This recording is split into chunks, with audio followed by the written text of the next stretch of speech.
a crise econômica, muitas comunidades têm arrumado maneiras de conseguir crédito e poder consumir bens e serviços. Os bancos comunitários e as moedas sociais são formas de inclusão que movimentam economias pelo país e pelo mundo.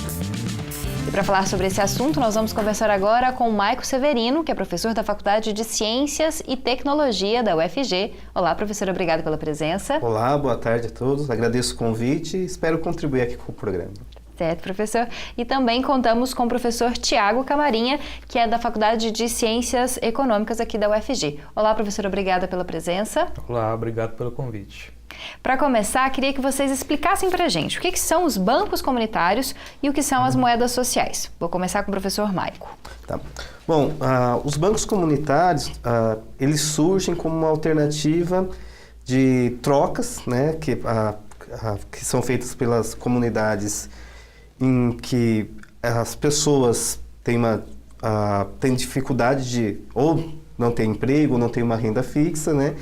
E elas se organizam para ter uma moeda, um sistema de troca entre eles, né? Até o Tiago acho que pode falar de melhor forma, né? Mas a origem das ideias dos bancos é dessa mesma forma, dos bancos convencionais que temos hoje, né? E a partir disso que daí essas comunidades criam essa moeda social que é utilizada somente naquela região para que as trocas comerciais possam acontecer não utilizando a moeda convencional daquela localidade. Professor Tiago? Nesse sentido, a moeda social, se comparada com a moeda normal ou tradicional, ela é muito diferente porque a moeda social ela tem um propósito de fortalecimento de uma determinada comunidade, fortalecimento econômico, social, de desenvolvimento. Então, a moeda social e esse banco comunitário, eles atuam em determinado território, onde naquele território as trocas e a divisão no trabalho, os efeitos positivos da divisão no trabalho, eles se concentram nesse território, de modo que essa comunidade pode se fortalecer com o uso dessa moeda social, que é usada em complementariedade à moeda oficial do país, ao dinheiro normal. E dessa mesma forma funcionam os bancos comunitários? Os bancos comunitários, eles também fazem parte desse processo, atendendo as pessoas que não teriam acesso a um crédito no sistema bancário normal. São pessoas que não têm como dar uma garantia para obter um empréstimo e também são pessoas que precisam de um empréstimo que é muito pequeno se comparado com os empréstimos normais que os bancos costumam oferecer. São quantias muito pequenas, de modo que a abertura de um banco comunitário é relativamente simples, devido à baixa quantia, né, do volume que é colocado nesse banco. Porém, o efeito é muito positivo, né? Existem diversos exemplos no mundo, inclusive acho que a experiência de maior sucesso é o Banco dos Pobres de Bangladesh, do Muhammad Yunus, que começou concedendo empréstimos de quantia realmente muito pequena para quem está inserido no sistema dos bancos tradicionais, mas que era uma quantia que fazia uma diferença gigantesca para quem não tem acesso a recursos, para quem está realmente numa situação de exclusão social e econômica muito forte. Dá para citar algum exemplo aqui no Brasil também? Bom, tem o Banco Palmeiras, né, que ele é usado na região de Palmeiras, no Rio de Janeiro, e que essa moeda só circula naquele bairro, naquela região, e que se for tentar utilizar essa moeda em outro lugar, ela não tem validade nenhuma, né? Então, mas daí vem com o sentido que o Tiago mesmo falou, que ao mesmo tempo que possibilita o crédito a quem não teria oportunidade num banco convencional, ele fortalece o comércio daquela região, daquele território, porque só pode utilizar com o comércio daquele território. Professor Tiago, como funciona legalmente também para que se constitua um banco, para se crie uma moeda? Como é que isso funciona na prática? Olha, os detalhes, assim, eu conheço muito por cima, mas eu sei que o Banco Central, que é a instância que acompanha, né, o dinheiro oficial do Brasil, ele acompanha o surgimento dessas moedas sociais colocando como restrição ou regulação a necessidade do emissor da moeda social lastrear essa moeda social no real, que é o dinheiro oficial do país, de modo que essa moeda social complementar, alternativa que está circulando, se alguém quiser transformá-la de volta em real, ela pode ir até o banco que emitiu, que ele vai devolver, trocar, né, aquela moeda social pelo dinheiro oficial, pelo real. Então há uma base legal para a existência. E algum tipo de incentivo, professor? Bom, nesses últimos tempos, nenhum tipo de incentivo, né? Mas de 2003 em diante, até 2016, sim, com o fortalecimento da economia solidária, das políticas voltadas para a economia solidária, sim, houve um grande incentivo e que nesses últimos, de 2016 para cá, aí esses bancos têm funcionado com os recursos ou com a estrutura que ela pôde construir nesse período 2003 até 2016. Tá certo, vou para um intervalo agora e daqui a pouquinho você continua acompanhando essa conversa a respeito das moedas sociais e também dos bancos comunitários. Você assiste ao Conexões pelo 15.1 do Sinal Aberto, pelo 21 da NET Goiânia ou pelo 15 da Gigabyte HD TV. Outra maneira de conferir o programa é pelo nosso perfil do Facebook ou pelo nosso canal no YouTube.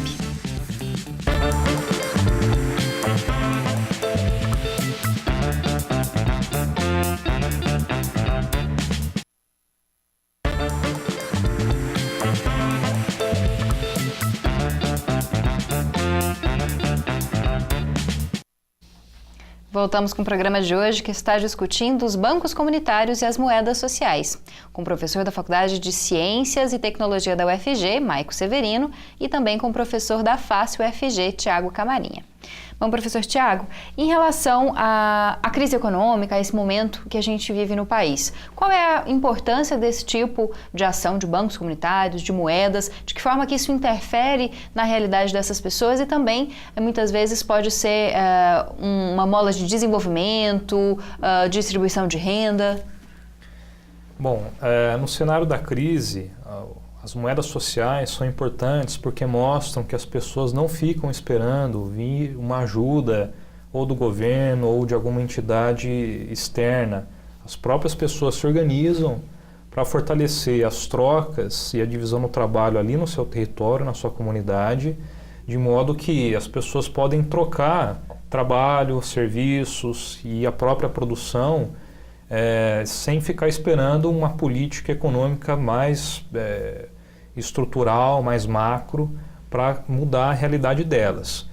E isso é importante, porém existem alguns limites, porque a moeda social ela existe dentro da economia nacional, dentro da economia oficial. O uso do dinheiro oficial ele não é substituído pela moeda social. Então ela é uma iniciativa muito importante, sim, para enfrentar um período de crise econômica, de desemprego, porém, sem o desenvolvimento do país como um todo, o desenvolvimento da moeda social também fica prejudicado. Então são duas coisas que caminham juntas, né? A moeda social, a comunidade local, com a sua economia local, e a economia do país, elas precisam dar juntas para que a moeda social seja uma ferramenta mais poderosa ainda do desenvolvimento e promoção do desenvolvimento. Professor Maico? Bom, para além disso, né, eu acredito que tanto o banco comunitário como a moeda social, ela acaba sendo uma alternativa para quem, como o Tiago disse anteriormente, na primeira fala dele, não tem acesso a nenhum tipo de crédito, né, que não consegue dar garantias ao banco então, esse aquecimento da economia, ou esse pontapé inicial na economia, faz com que aí gerem novos negócios, novas oportunidades de troca e, de certo modo, vai aquecendo a economia local, né, daquele território onde existe aquele banco, onde existe aquela moeda. Então, de certo modo, acaba gerando a possibilidade de trabalho e renda para as pessoas daquela localidade que têm a oportunidade de ter acesso a esses bancos ou a essas moedas. Muito se fala da inadimplência no Brasil, né, com os empréstimos. Em relação aos bancos comunitários, isso também existe? Ou por ser um montante menor, não sei, deve haver também juros diferentes do banco, né? Isso funciona da mesma maneira? Bom, em relação à inadimplência, realmente eu não tenho informações, acho que não sei se existem estudos relacionados, não sei se o Thiago pode complementar em relação a isso, mas... Sim, o empréstimo, ele sempre se fundamenta na questão da confiança que o emprestador dá para a pessoa que toma o empréstimo. No caso dos bancos comunitários, é diferente em relação aos bancos tradicionais. Os bancos tradicionais, eles buscam se proteger de um calote ou do não do pagamento do empréstimo, cobrando uma determinada taxa de juros.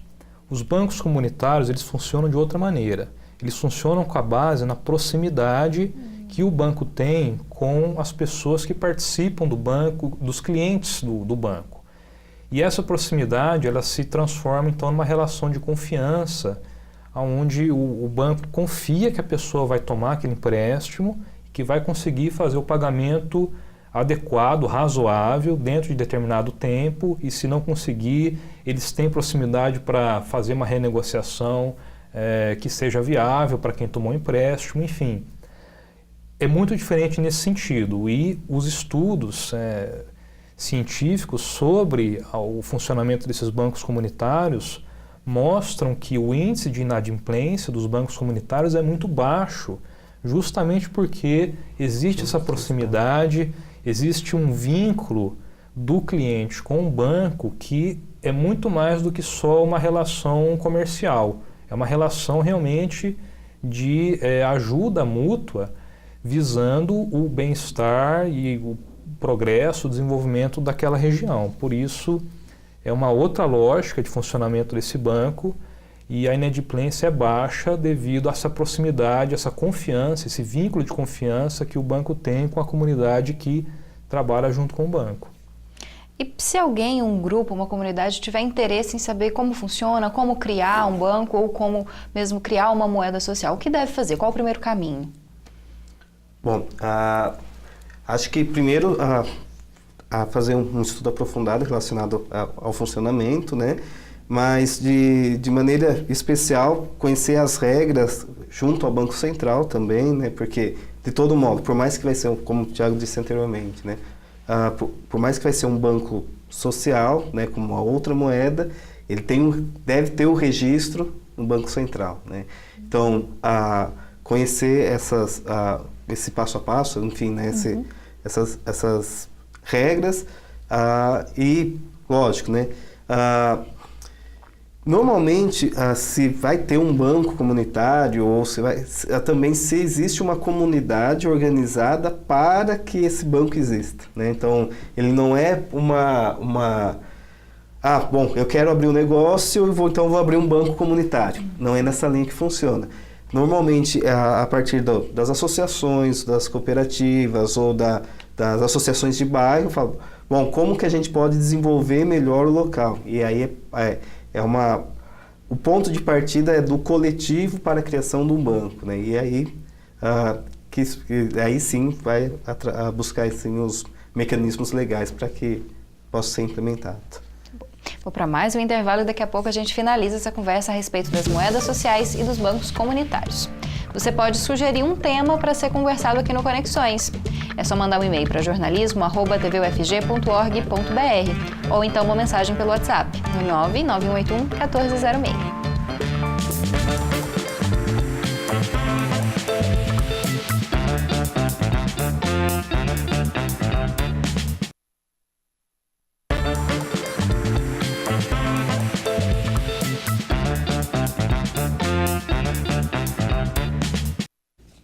Esse é o último bloco do Conexões de hoje, que conversa com o professor Maico Severino, da Faculdade de Ciências e Tecnologia da UFG, e também com o professor Thiago Camarinha, da FACE UFG. Professor Thiago, em relação a lucro, existe a ideia do lucro? Quem cria esse banco, quem cria essa moeda, a comunidade que cria, também pensa em lucratividade? Bem, como a gente estava conversando, o banco comunitário e a moeda social, eles têm propósitos distintos em comparação com os bancos normais. O banco normal, o banco tradicional, ele tem o objetivo de obtenção de lucro financeiro, lucro monetário. Esse é o grande propósito de uma atividade do banco normal. O banco comunitário e a moeda social, eles não buscam obter lucro, embora eles podem também conseguir um ganho econômico, um crescimento econômico que aparece na contabilidade do banco como um lucro. Porém, o propósito do banco comunitário não é gerar esse lucro. O propósito dele é gerar riqueza, é gerar desenvolvimento social por meio do estímulo das trocas, como a gente estava comentando, por meio de estimular com que as pessoas não utilizem o seu trabalho e a sua renda e o seu dinheiro comprando do sistema econômico externo à própria comunidade. Por isso, quando as pessoas usam a moeda social, elas mandam um sinal para que quem está trabalhando naquela comunidade com determinado serviço, para que ela continue oferecendo aquele serviço, para que ela continue produzindo aquilo que ela produz, que ela está tendo ali uma vazão, né, uma venda do seu produto, do seu serviço, e isso gera esse desenvolvimento. Por isso, o banco comunitário ele pode ter lucro, ele gera crescimento econômico, sim, ele gera o enriquecimento da comunidade, mas o objetivo dele não é obter só um lucro financeiro para se tornar uma entidade poderosa que vai começar a emprestar mais e mais e cobrar mais e mais juros, isso numa espiral infinita, né, de dinheiro se transformando em mais dinheiro. E gera também um incremento para a produção local, para o comércio local, né, professor? Isso. Na verdade, o principal intuito, ao meu ver, desses bancos, dessa moeda, é o fazer uma comunidade que estava estagnada economicamente, pelas pessoas não terem a renda ou possibilidade de empréstimo, não ter finanças para aplicar e para comprar produtos e serviços. Então, essa é a alternativa que esse tipo de banco, esse tipo de moeda oferece, né? Então, criar uma dinâmica, né, fazer um aquecimento na economia daquele território. Aqui em Goiás já houve alguma tentativa, algum exemplo que a gente pudesse citar, professor? Eu desconheço, não sei se o Thiago... Bom, eu conheço uma experiência, não sei se ela existe ainda, de uma moeda social chamada Pequi, que foi implementada em Iporá, no interior aqui de Goiás. E foi uma iniciativa de um pequeno produtor rural que juntou ali a comunidade. Eu também concordo com o professor Maico, o ponto de partida para se criar uma moeda social em um banco comunitário é um projeto coletivo. Uhum. Então é um projeto que existe aqui no estado como em outros lugares do Brasil e do mundo. Existem muitas experiências. Se a gente pesquisar, a gente vai descobrir moedas sociais que apareceram, que permaneceram, outras que começaram e depois deixaram de existir. Então é uma experiência importante que acontece em vários lugares. Para finalizar, professor Maico, dá para fazer alguma comparação da moeda social com essas moedas digitais que a gente vê hoje, né? Essas moedas famosas aí que geraram até um certo rebuliço no mercado financeiro. Dá para fazer alguma comparação ou elas são coisas completamente diferentes? Ao meu ver, são coisas diferentes, né? Então, se a gente comparar, por exemplo, a moeda social com essas moedas digitais, então a gente poderia, por exemplo, pontos do cartão que você emite a diversas empresas, isso seria essas moedas digitais. Mas qual que é o intuito dessa moeda? É, na verdade, uma reserva de mercado para que você só compre os produtos daquela empresa ou daquelas parcerias de empresa. Nessa lógica, até existe uma semelhança, mas o intuito de quem está fazendo isso é, na verdade, a fidelização para aumentar o capital desse empresário, desse grupo empresário. Na moeda social, daí a lógica é outra, né? Lógico, vai trazer um benefício para quem está gerenciando o banco, para quem está coordenando isso, de certo modo sim, porque ele precisa para sobreviver. Mas o intuito é desenvolver o território, né? E não como princípio do desenvolvimento do território, né? Como ponto primordial, e não desenvolvimento só da empresa. Professor Thiago? Bom, essa questão é muito interessante porque está todo mundo falando dessas moedas digitais, um fenômeno novo. Tem um Bitcoin, que é uma moeda que se espalhou muito, uma moeda que funciona numa escala internacional, mundial, mas eu concordo com o professor Michael que são coisas diferentes.